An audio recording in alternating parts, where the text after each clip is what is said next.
This is 40,000 people who have died, and we will dishonour their loss by not forming unity. A very real risk of splitting the vote. Why did she not respond to people like you and to her constituents? 2 of those girls are dead. If you walk down any of the streets there, you will see people expressing their view through flags or posters. The party system is the factor that corrupted people like Rushnara. The party becomes a corrupting force, and we don't have to have a party to have an MP. The younger generation have nothing to lose. Anyone who stands in a corrupt way to take inducements in order to push votes in one direction or another, their days are numbered.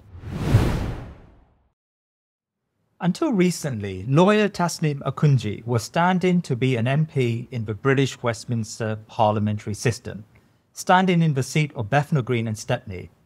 I say until recently because in order to prevent a split vote, he did the honourable thing and stood down, sparking praise across the Muslim community in this country.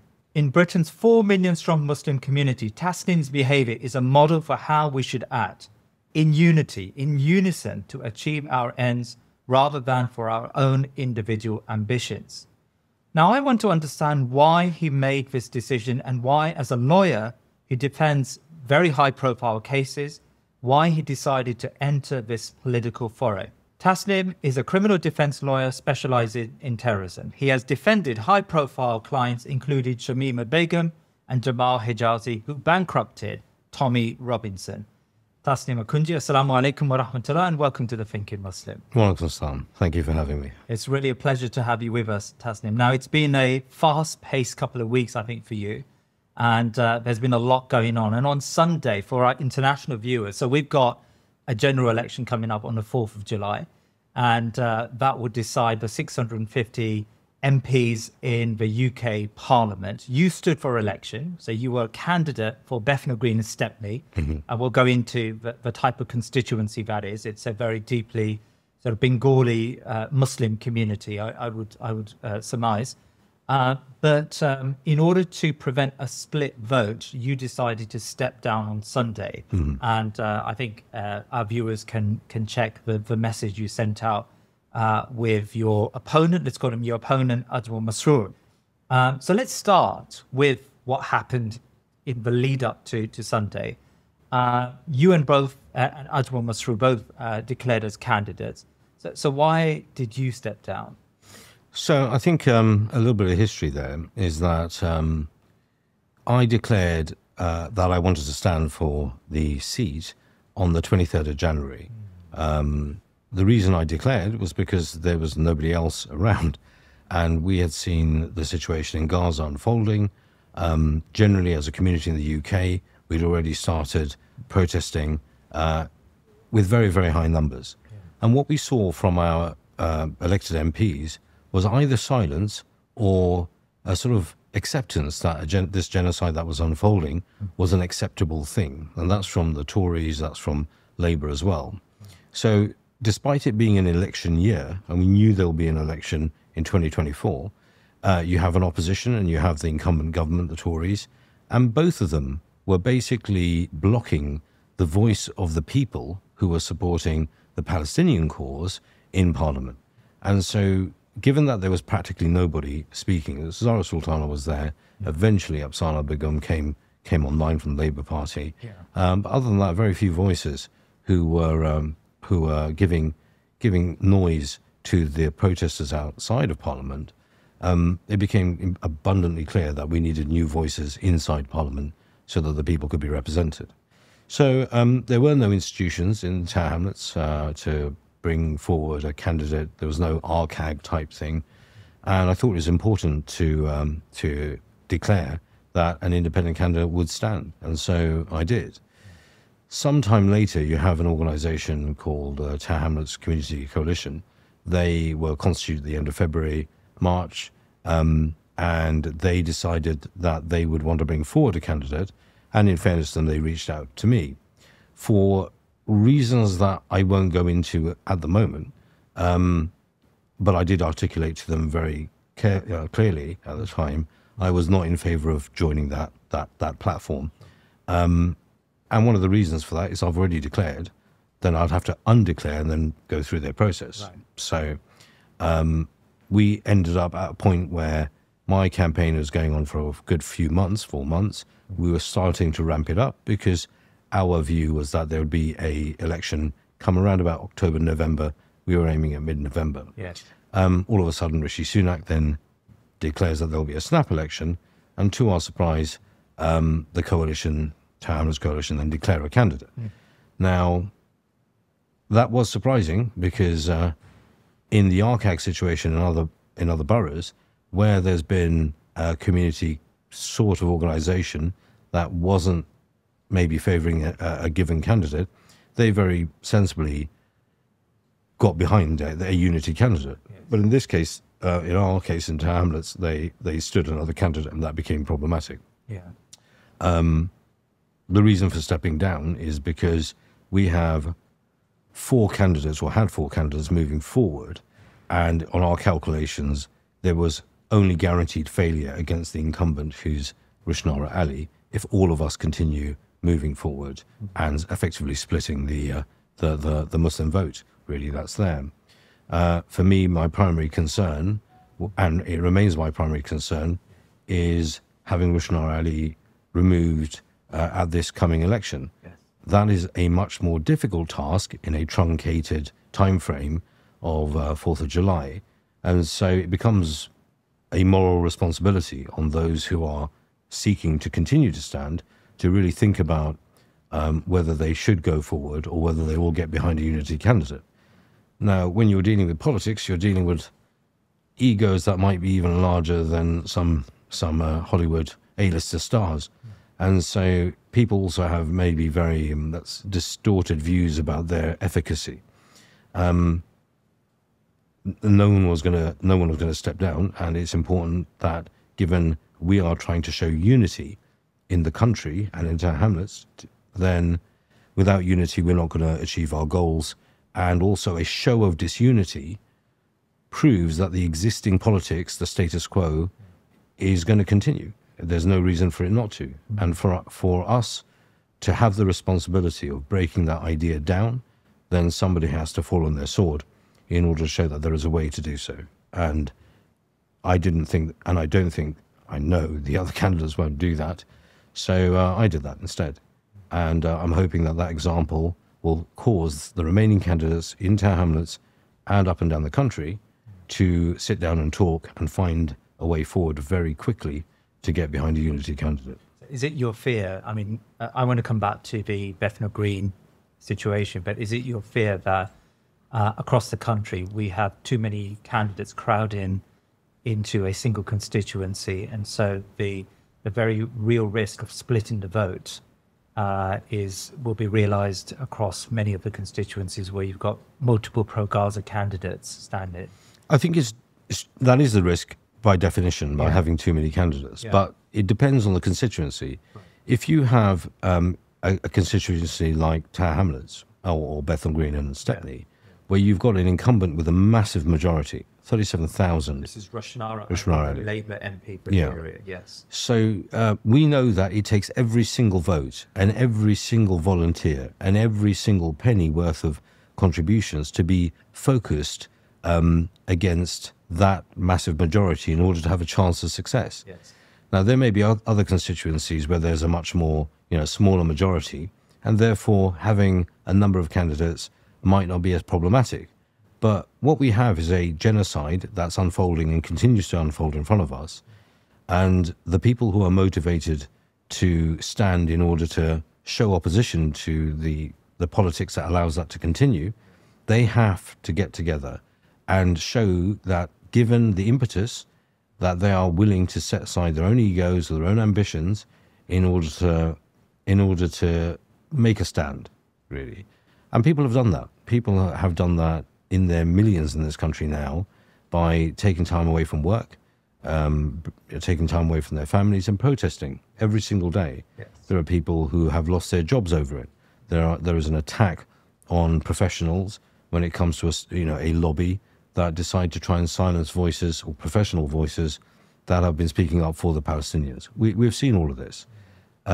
So we do need to be united, because without unity, there won't be success. So tell me about Rushnara Ali. why did you? So you declared your candidacy back in January. I mean, I think we met probably early January. I would say maybe late December. So we had a conversation, and at the time you were mooting the idea of standing, and we talked that through. Of course, you were very driven by what you saw to be the inadequacies of the Labour Muslim candidate or Labour Muslim MP in Bethnal Green. So tell me about Rushnara Ali. What was and what remains your major problem with Rushnara? Well, it is not just Gaza. Yeah. So I have been representing the families of 3 schoolgirls that went over to join ISIS since 2015. 2 of those girls are dead. 2 of those girls remain, Shamima Begüm and Shamima Begüm. And there were another 5 girls in 2015 who had their passports taken away from them by order of a court for fear that they would also follow that path. So this was the worst case of radicalization in the Western Hemisphere, child radicalization in the Western Hemisphere. She was 15 years old when she went to. Absolutely. Now, the families of all of those girls still remain in Tower Hamlets. Yeah. Rushnara Ali hasn't called a single one of them. Right. Not in the 7-8 years that's moved on. And why do you think that is? I think she hasn't been to a constituency office in years. Yeah. The main complaint about her, even before this October 7th, is that she's simply not available for her constituents. The complaint is that she's larping off in Westminster, moving her career forward and ignoring the community that put her into position in the first place. Yeah. The thing is that she is from the community. She is a woman who was born and brought up in Tower Hamlets. She went in and achieved a successful academic sort of achievements at Oxbridge University, studied PPE, and the constituents were rightly proud of her at that time. But despite those credentials and coming from humble backgrounds, she's managed through her own behaviour to have the entire community turn against her. Yes. And so the anger to that was also not just that she'd abandoned her own constituents in terms of the girls that had left, but also that we had, as lawyers for the families, we had been asking for a serious case review in order that lessons could be learned from where the failures were with the schools or with Prevent or any of the institutions that were in Tower Hamlets that allowed for this cancerous siren call on these children to have been allowed. And that was never forthcoming. Right. Now, as the MP for the area, she could have stepped in and said, no, we want to learn these lessons, but she was silent on that issue. And then it came down to the ceasefire in Gaza. Tower Hamlets is one of the most vocal boroughs, constituencies in the country when it comes to support of the Palestinians. There are, if you walk down any of the streets there, you will see people expressing their view through flags or posters and demanding of their MP that they speak. I was at 2 protests outside of her office. All we wanted to do was to speak up and say words of support for the Palestinians. Her abstaining from the vote, that was a final straw. It's utterly unacceptable. So explain for our international viewers, abstention. Like, what's the significance of abstaining on this vote? Or it was a motion, an S&P motion on the ceasefire. Yes. So there was a motion tabled in Parliament by one political group that required Parliament to discuss whether a ceasefire should be called for. Yeah. And you can either, as an MP, vote for, vote against that motion, or you can abstain. Now, abstaining means simply not voting or being neutral on the position. The vast majority of people in Tower Hamlets were calling on Rushnara Ali to vote in favour of a ceasefire. They want to see the killing end. By her abstaining, she effectively allowed for that tabling of that motion to fail, which might as well be a vote against it. Yes. And that is at the end of a number of protests where they were simply asking for her to speak out publicly, which she did not do. So Tasnime, I want to understand what's her calculation, because she gave a brazen speech in prior to abstaining, suggesting that she was pro-ceasefire, yet she abstained. she's got, one of the most concentrated Muslim populations, Muslim constituencies across the country. I mean, it's one of 30 constituencies where Muslims number, but the total Bangladeshi population outnumber any other citizens or populations in that borough, in that constituency. So what was her calculation? Why was she so confident in voting, abstaining on that ceasefire motion? And why did she not respond to people like you and to her constituents? Well, I think, first of all, only she can answer that question. Right. And the problem that her constituents have with her is that she does not make herself available to answer exactly those questions. Right. Well, why do you think? So the reality is that it's very, very clear that the people that put her into office have a very strong view.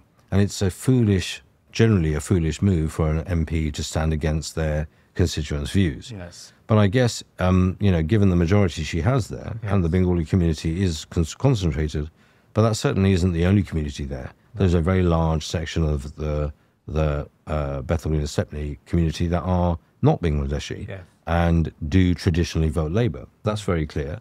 And so I guess she's resting on the laurels of the Labour Party membership, which is very significant in that borough, in order to carry her through, regardless of the ire she's caused the constituents. And she must be confident in that, because she's not done a lot to calm that ire down. Yeah. So I've had a number of guests who've spoken about the Labour Party here. And of course, the Labour Party traditionally has spoken up for, traditional, we're going back pre-Blair, I suppose, but has spoken up for minority rights and has tended to be on the right side, or at least theoretically, at least on the right side when it comes to some of the international causes. Kashmir comes to mind, for example. What is it about the Labour Party, or this Labour Party and Palestine, do you feel that has allowed them and enabled them to effectively be cheerleaders for this genocide? So, the complaint about Rushnara Ali shouldn't be as strong as the complaint against Keir Starmer. Rushnara Ali, if you look at her voting record, she's effectively just a puppet for whoever's the leader of the Labour Party. So if you go back to 2019, she gave a speech in Hansard. She was pro the return of Shamima Begüm at a time when you have Corbyn and Diane Abbott being pro return of Shamima Begüm. Right. So in terms of as a party creature, she's very much a party creature. So she's been loyal to the structure of the Labour Party. What constituents want when they elect an MP is that MP is loyal to them, not the party machine. And in this case, where it was so vocal, it should have been obvious, like it was to 56 other Labour Party MPs who went against the whip, who did vote for the ceasefire, that she should have been not just one of them, but she should have been at the forefront of being one of those MPs. What is different about the Labour Party now? Well, under Keir Starmer, the Labour Party has taken an extreme shift of gear towards the right. The Labour Party under Keir Starmer wants to take the centre-right ground, and they have done so quite successfully. They've pushed the Conservative Party off the centre-right into almost the far right, and they hope that they will win an election. They probably will win the coming election by doing so. But also what they've done is they have kicked out and targeted anyone who's a member or an MP who's on the left or seen as being part of the left. They've used nefarious tactics, bringing allegations that are spurious, shutting down CLPs, which is the methodology that local constituents use for picking their MP for Labour, and they've pruned out or weeded out everybody who has a different view from Keir Starmer's core sort of team. And it's very clear that Keir Starmer himself has said that he is a staunch Zionist. And given that that's his stance, it becomes very difficult for any other MP within the party to express any view that's not supportive of a Zionist stance. And being supportive of the Palestinians is not a Zionist stance. Tasnime, back to your decision. I mean, you've come across a number of people in your constituency, in your community, who, despite what's happened, despite the Gaza stance of the party, they still remain pretty much wedded to the Labour Party, and they're happy to vote Labour. Maybe they justify it through some means, and they argue about, well, both the big political parties are anti-Palestine, so when you weigh it up, you've got to weigh it up on other factors. But it still perplexes me. Why are so many Muslims wedded to this party, which has done so much damage, not just internationally, but as you've described and as you've fought against for many years, have damaged our community at home in terms of anti-terror legislation and general civil liberties legislations which have constrained the Muslim community in particular. Why are we still wedded to them? So there's a number of reasons. The Labour Party traditionally, going back to the 80s and 90s, were a completely different animal. They were very much wedded to the idea of equality, minority rights, bringing in equal opportunities legislation, providing support for minority communities, and actually being engaged with pitched battles against the then far right, the National Front and the BNP. So many of the older generation, when they come into the country in the 70s and 80s, the level of racism was on a completely different level. It was direct violence. We have Altaf Ali Park in Tower Hamlets, and that is named after an individual who was murdered by right-wing fascists, frankly. And his murder galvanized the community. Now, the Labour Party stepped forward at that time in every possible way to protect the community then. And so there are ties of loyalties that in our older generation that go back to that era. And maybe the older generation haven't been keeping abreast of the current situation with the Labour Party, and they are just loyally tied to it. That is very much the older generation. But the fundamental reality is that the Labour Party represents, in the minds of most of the constituents there, a commitment to the benefit system and making that available to the lowest rung of society economically.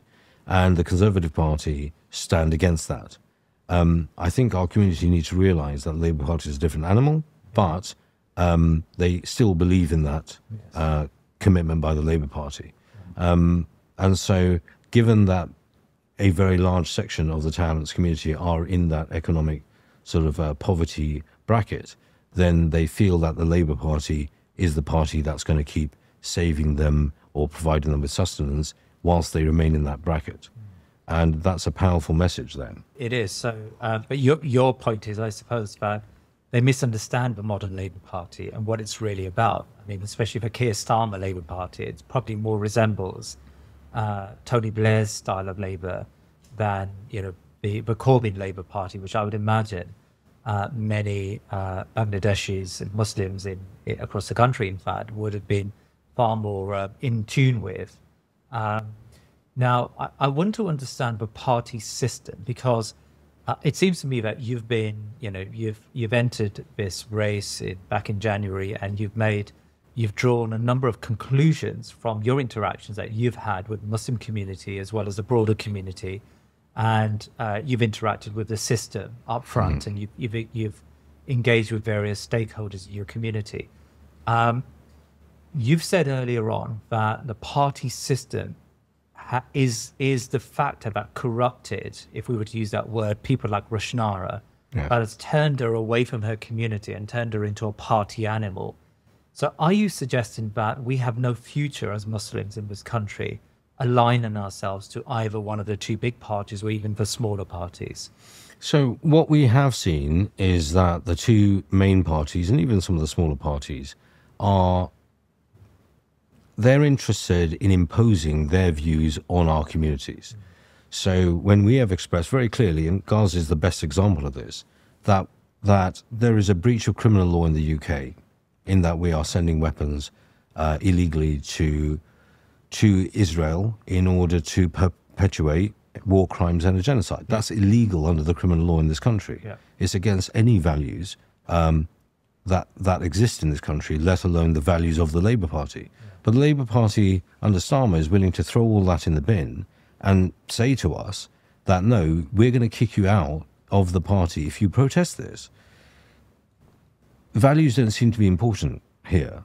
And therefore, the entire party machine is something that stands against not just values, but against our communities. And that's not just the Muslim community. The vast majority of people who are protesting are not Muslims. They're mainly white people, which is normal in a country that is mostly white people.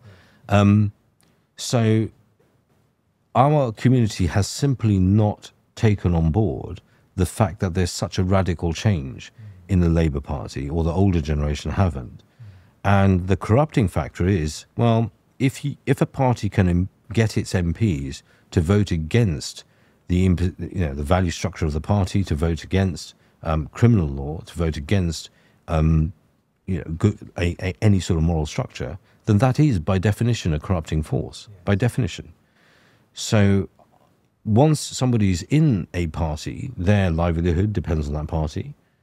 Generally, most of the politicians aren't standing or haven't got the votes that they've got because of their own sort of personal achievements in the community. It's because they stand with one party or another. So you could be the best candidate in the world in, let's say, Surrey, but if you're standing as a Labour candidate, you're not going anywhere. However, if you go and stood as a Conservative candidate, you're likely to win. So people vote mostly around the party structure, not the individual.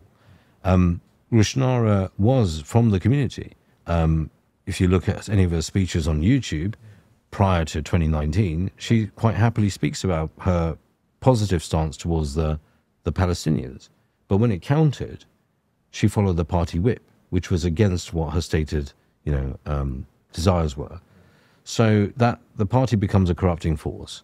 And we don't have to have a party to have an MP. Yes. And when you have an independent MP, they're accountable to no one but the electorate, right, as opposed to a party structure. And that's your argument. Your argument is moving forward, where Muslim communities or wider communities who are conscientious and who want to believe in the types of rights and believe in ethical foreign policies, where we have those concentrated communities, they should act in unison and elect independents rather than party people. I don't even think it's any community. I think every single borough or constituency should look to try and elect an independent. Right. The reason for that is that will send a message to the existing parties that they will bleed out membership. They will bleed out financial support from their membership, and they'll bleed out votes to people who represent their constituencies alone, because these large political parties have not been representing constituencies. They've been representing the interests of lobby groups for many, many decades. And we can't have that anymore in politics. And it's not just the Muslim community. If you look at the white working class, there have been, quite right-wing movements, that have been gathering force over some decades now, UKIP being one of the early ones. And the reason is why? Because the main parties don't even represent them, and they're the majority in the country.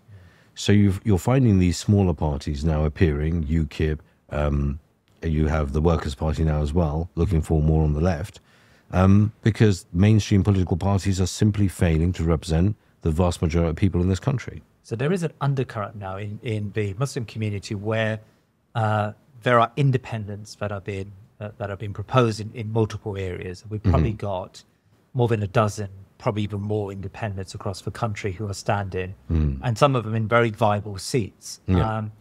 I suppose my first question in relation to that is, do you think that further for independence will last? I mean, Gaza has been the impetus, but as Gaza wanes, it's a very horrible thing to say, but as Gaza wanes in our consciousness, there is every possibility that we will move back, to that party system. And how, in your mind, how much do you believe that this is a movement and a seismic change, or how much of it is what we saw after the Iraq War, where there was some movement in constituencies like yours, but things went back to status quo very quickly?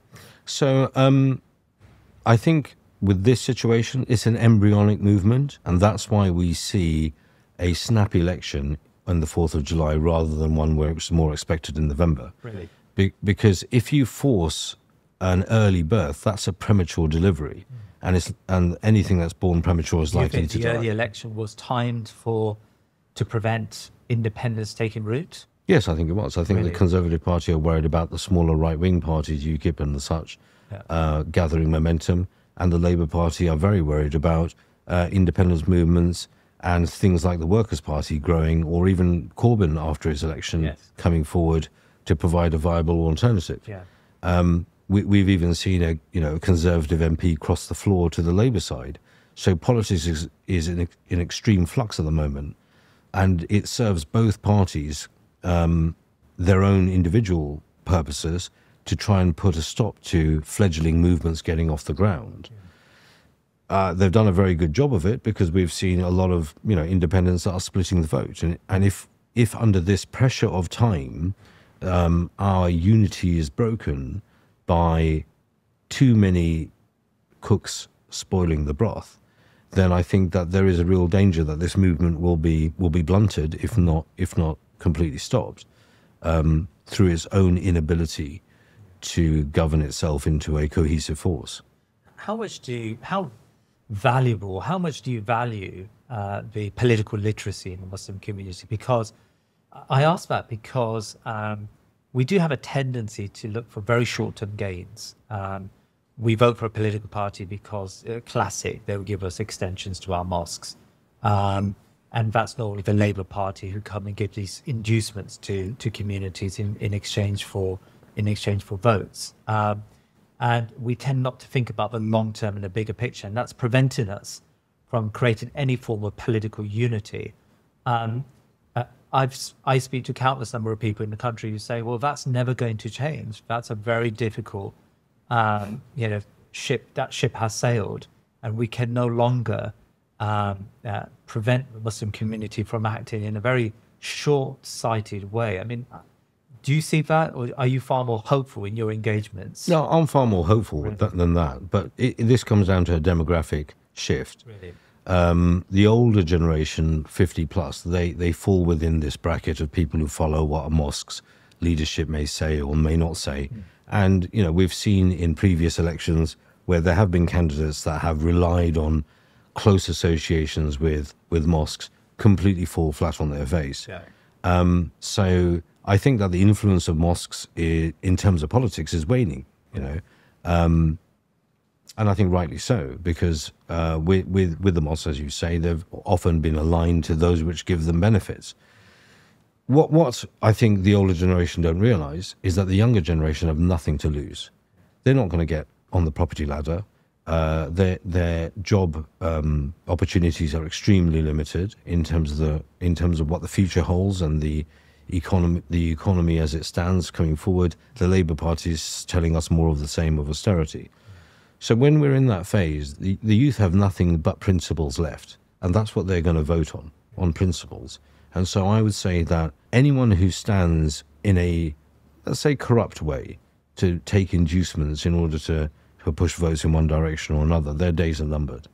Because what is coming is a wave of change, because there is no economics left to influence it going forward. How do you rate the argument that we need to be engaging with the political parties, and post-election, okay, fine, we're a disruptive force at the moment, and the Muslim community are voting decisively against Labour, but very plausibly after the election we're going to have to sit with them and engage with them and talk about our benefits and talk about our interests. I mean, do you think that type of transactional politics is the next step to is the next post-election step that the Muslim community should take? Invariably. Yeah.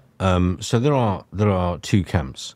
There's the George Galloway camp, which takes a very strong stance against Labour. Anyone who's part of Labour is part of a machine that is against your interests and should be stood against, even if they've been pro-Gaza and what have you. Yeah. And that's a purist stance, ideologically pure stance.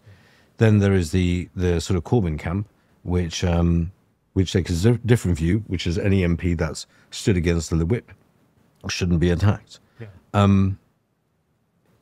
I was one of the few candidates that were endorsed by both camps. So my view is that politics is always going to be about a negotiation. Yeah. It's about articulating your constituents' desire and then negotiating with the body politic to get the best result that you can for your particular constituents. So there's always going to be a negotiation. My view is that you will need to have interlocutors within both of the mainstream parties who either provide you with support for your particular viewpoint or ideas, or who discuss with you why there is resistance from the body politic for your ideas. Politics is a discussion, and it's pragmatism as well. Without that, you will be a lone voice with no friends and therefore no ability to achieve anything that your constituents want. But a downside to that, I suppose, Tasnime, is that those types of very short-term transactional conversations can often lose sight of the bigger picture. And so, you have the ludicrous situation of some communities still seeking to vote for Labour or Conservative members when there's a genocide taking place. Yes, but that's an issue of prioritisation. Right. So what I would say to people who will look at, let's say, a mosque extension as more important for them than a genocide taking place is they've got their morals upside down, back to front, and they need to look at themselves in the mirror. Right? Quite clearly, that's the case. Yeah. Now, the problem is that when you have your local leadership thinking like that, that's where the problem is. So we will need to exert pressure on our local leadership to get them to realign their moral prioritizations in terms of what you'd expect from a normal human being. But you've got to accept that if somebody is taking an extension over a genocide, their moral compass is really out of whack. Let's go back to your decision to step down. So you stepped down, and now we've got multiple candidates. So there are 3 remaining, I believe, candidates in your constituency of Bethnal Green. And it seems that the most viable independent, at least, is Ajmal Masroor, and you stood down in order to give him the strongest field to operate within. What's your relationship like with him? Like, are you backing him? Are you going to help him? Do you support his candidacy? Just tell me about that relationship. So Ajmal Masroor is a person that I've known for some time. I was surprised that he stood all of a sudden against me when I was already there. So there's no love lost there at all. Personally, my view is that he's not the stronger candidate, but he does have the support of some community organisations. Both of us running would just neutralise one another. We have different appeals to different pockets of the community. And right now we need all pockets of the community to come together. Will you support him?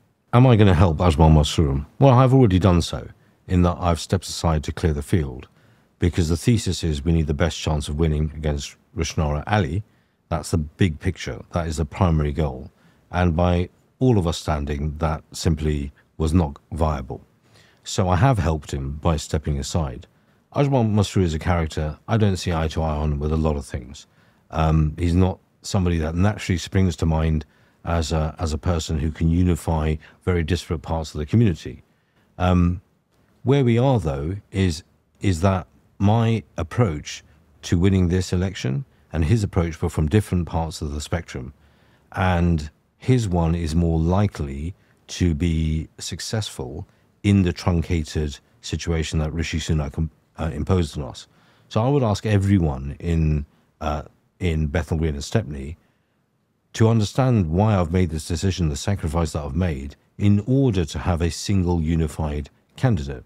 Now, in that vein, I would ask Shamsuddin to take a view about his position, and whoever that unified candidate is, and in this case likely to be Masroor, vote in that direction. Me stepping down is in order to make sure that there is a single unified candidate moving forward, and I expect everyone to back that candidate to give us the best chance of success against Rushnara Ali. And that's a very painful thing for me to say at the moment because of the way this has come about. But that's my calculation, a calculation that I've taken from various different parts of the community. And on the ground, we had people who are saying to our faces, about 20% of people who are articulating this, what's the point of voting if there's more than one candidate? That means we've all lost already. So, being, I guess, the bigger man is to step away in order for that 20%, not to do what they say, which is not to vote. We want me stepping away to galvanize that 20% to say, you said you're not going to vote because there's more than one candidate. Well, I've taken myself out of the equation. Go and vote on 4th of July. So you've said that you want your model to be adopted across the country. Yes. Have you seen any sign of that?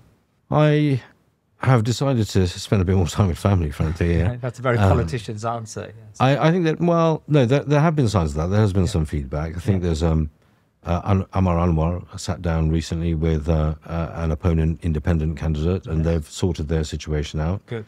And I think ultimately leadership is about not just winning, it's about showing the right way to achieve the overall primary result. And the primary result is that we have the best positioning to push Labour MPs out of their seats. And that can only really be done in most cases by having a unity candidate. Unity is what we're after. And so sacrifice was worth making. I think we'll see. But at this moment in time, there had to be some sacrifice. If there weren't, then all we do is neutralize one another. Now, I've had a very passionate team behind me. I've had a lot of people taking time away from their families and their work in order to campaign on my behalf. So to stand down is not an easy thing to do, and I understand why the other candidates, feel compelled to move forward. But this is 40,000 people who have died, and we will dishonour their loss by not forming unity, and unity requires sacrifice. Tasnime Akunjee, it's been a pleasure speaking to you today. Jazakallah khair, and thank you very much for your time. Barakallah feekum. Please remember to subscribe to our social media and YouTube channels, and head over to our website thinkingmuslim.com to sign up to my weekly newsletter. Jazakallah khair.